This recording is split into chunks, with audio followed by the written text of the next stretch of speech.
I'm replacing the doorknob on my storage room door with a keyed entry knob so I can lock the door from the outside. I purchased a Brinks high security keyed entry knob. This one can also be used on exterior doors. When purchasing a knob, make sure all essential hardware is included. The knob unit itself consists of two separate parts, an inside knob with a thumb turn and a keyed outside knob.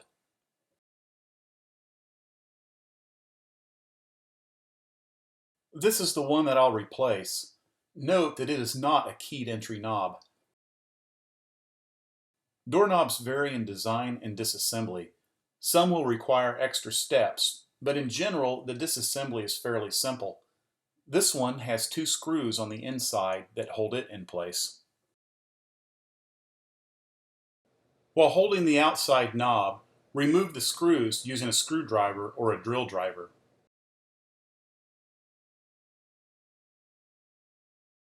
Once the screws are out, the inside knob can be removed. Next, remove the outside knob. This exposes the latch. Now find the screws that hold it in place on the faceplate. Remove using a screwdriver.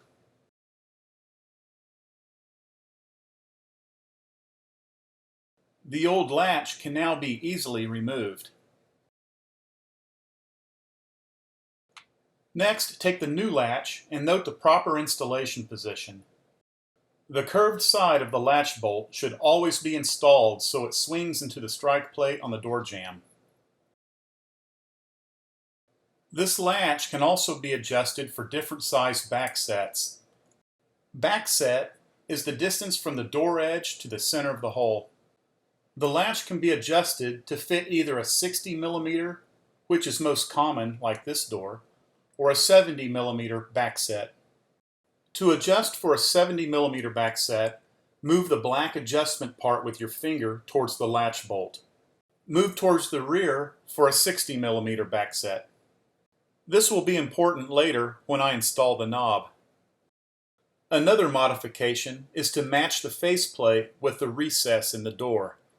The recess in this door has curved corners, so I won't be using this plate that has square corners. Just for demonstration, however, here's how to change out the faceplate. Using a flathead screwdriver, pry each corner until the plate is released.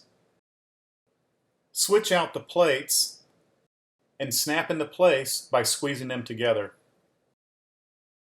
Now take the new latch and fit it into place. In this case, the faceplate is slightly too big to recess.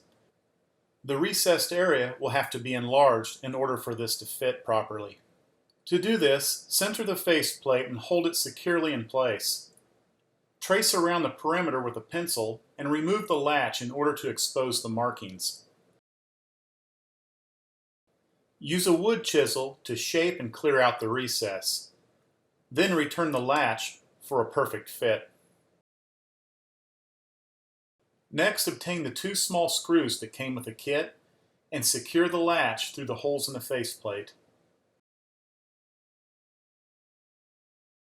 Now take the knobs and identify the keyed outside knob and the inside knob, which has the thumb turn. Take the knobs and pull them apart from their packaged position. Starting with the outside knob, take note of its anatomy before installing. The key components are the two nuts and the center spindle. Note the semicircle shape on the spindle. This will be received in the latch at the site of the backset adjustment that I spoke about earlier. When inserting the spindle, open the gap by pushing in the latch bolt with your thumb. Insert the spindle in this manner. The nuts will also be received through the designated holes. Here's a better look from the other side.